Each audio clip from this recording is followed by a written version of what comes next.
गुरुदेव के चरणों में सत नमन। गुरुदेव, इस महामारी के समय में मेरे पास डेली सैकड़ों फ़ोन कॉल्स आते हैं। लोग मेरे से निवेदन कर रहे हैं कि गुरुदेव के वीडियो कॉल पर दर्शन करा दें, गुरुदेव से विशेष आशीर्वचन दिलवा दें।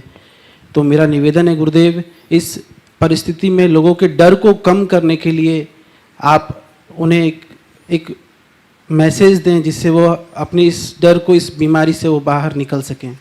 देखिए, बात बिल्कुल सही है। इस समय महामारी से पूरा देश प्रभावित है और जब लोग इस तरह से प्रभावित होते हैं तो उनके सामने दो ही उपाय है, दवा और दुआ। दवा और दुआ दोनों तरफ उनका ध्यान होता है और ऐसे समय में गुरुओं का आशीर्वाद पाना उन सबकी एक बड़ी प्राथमिकता होती है, चाहते भी हैं। सबसे पहले तो मैं इस मंच से उन लोगों को आशीर्वाद देता हूं जो किसी न किसी रूप में महामारी से चपेट में है अथवा जिनके परिवार का कोई सदस्य चपेट में है, जो उस महामारी को झेल रहे हैं और जिनके परिवार के लोग झेल रहे हैं। मैं उन सबको आशीर्वाद देता हूं। जहाँ तक वीडियो कॉल की बात है तो सुबह शाम 2 टाइम तो मेरा आशीर्वाद सबको लाइव मिल ही जाता है। लोग उसमें दर्शन करें। ये व्यवहारिक नहीं है कि हर व्यक्ति तक हमारा आशीर्वाद जाए, लेकिन आपके कहने से एक संदेश मैं अभी यहाँ दे रहा हूँ उन तमाम भक्तजनों को जो इस महामारी को झेल रहे हैं, जिन्हें आज सही अर्थों में मार्गदर्शन और अच्छी प्रेरणा की आवश्यकता है। ये सामग्री उन तक पहुँचा दें। आज मैं बोल रहा हूँ ये आगे तक काम में आएगी। ऐसी बात मैं बोल रहा हूँ जो सबके लिए उपयोगी हो, चाहे वो जैन हो या अजैन। मैं सबके लिए कहना चाहता हूँ जो आज बीमार हैं, जिन्हें आज कोविड का संक्रमण हुआ है, वे अपने मन में धैर्य रखें, मन में अधीरता उत्पन्न न होने दें। ये मान करके चले कि बीमारी शरीर का स्वभाव है, आत्मा का नहीं। तन बीमार है, आत्मा नहीं। ये बीमारी तन की है, आत्मा की नहीं। और ये तन तभी तक टिकेगा जब तक कि मेरी आयु है। जब तक मेरी आयु है मुझे कोई हिला नहीं सकता, और आयु पूरी होने के बाद मुझे कोई जिला नहीं सकता। यदि मेरी बारी इसी बीमारी में जाने की होगी तो मैं इसी में जाऊंगा, लेकिन अगर मेरी आयु अधिक होगी तो मुझे कोई हिला नहीं सकता।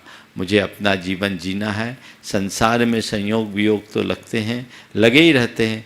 तन उत्पन्न हुआ है, तन नष्ट होगा, ज़्यादा से ज़्यादा ये शरीर छूटेगा, इसके अतिरिक्त और कुछ नहीं। लेकिन आज मैं देख रहा हूँ हजारों लोग संक्रमित हैं, लाखों लोग संक्रमित हैं, लेकिन ज़्यादातर लोग स्वस्थ होकर अपने घर आ रहे हैं।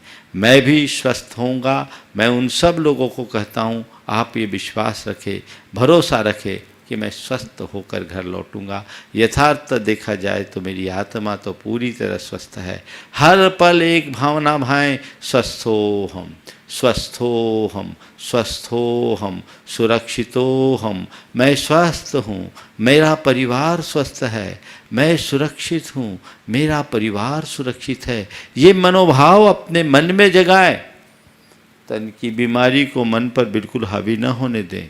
चिकित्सकों से चिकित्सकीय परामर्श के अनुसार आप चिकित्सकीय सेवाएं लें, लेकिन साथ साथ अपने मनोबल को ऊंचा रखें। मनोबल को कहीं से गिरने न दें, हिम्मत जुटा के रखें। बस एक ही भावना भाएं, मैं इस बीमारी को हरा करके घर लौटूंगा।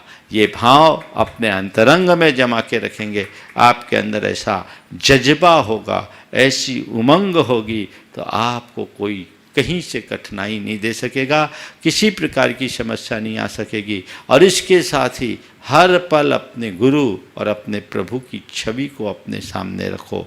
मन में एक ही भाव रखो, मेरे जीवन में अगर सार है तो देव, गुरु और धर्म ही है। यही मेरे लिए शरण है, इसके अलावा और कोई नहीं। ऐसे समय में अपनी भौतिक आकांक्षाओं को कम करते हुए अपने भीतर अध्यात्म का प्रकाश प्रकट करे, आध्यात्मिक दृष्टि को विकसित करे, भेद विज्ञान को मजबूत करे और इस बीमारी को हरा कर अपने बाहर आए। सभी को मैं अपनी ओर से आशीर्वाद देता हूँ, उनकी तरफ मंगल भावना और सद्भावना रखता हूँ। रोज़ मैं शांति धारा भी इसी भाव से कराता हूँ और इसी भाव से मैं रोज़ शांति मंत्र की जाप भी कराता हूँ। लेकिन ये सब बाहरी निमित्त है, अंतरंग निमित्त तो आपका अपना मनोबल है। मनोबल को बनाए रखिए, उसे कहीं से न डगमगाए न दीजिए। जो है उसका सामना कीजिए और मुझे पक्का भरोसा है इस तरह से जो मजबूत मन वाले होते हैं वे बाहर निकलेंगे। अपने मनोबल को स्थिर बनाए रखने के लिए भावना योग इस समय बहुत उपयोगी है। भावना योग करें, भक्तांबर का पाठ करें, नमोकार का जाप करें अथवा अपने अन्य किसी इष्ट का स्मरण करें, उससे हमारे अंदर की सकारात्मकता बढ़ती है। ऐसे समय में सकारात्मकता की प्रगाढ़ आवश्यकता है, जिसका आलम्बन सभी को लेना चाहिए। सबके लिए फिर से मेरा आशीर्वाद। नमोस्तु।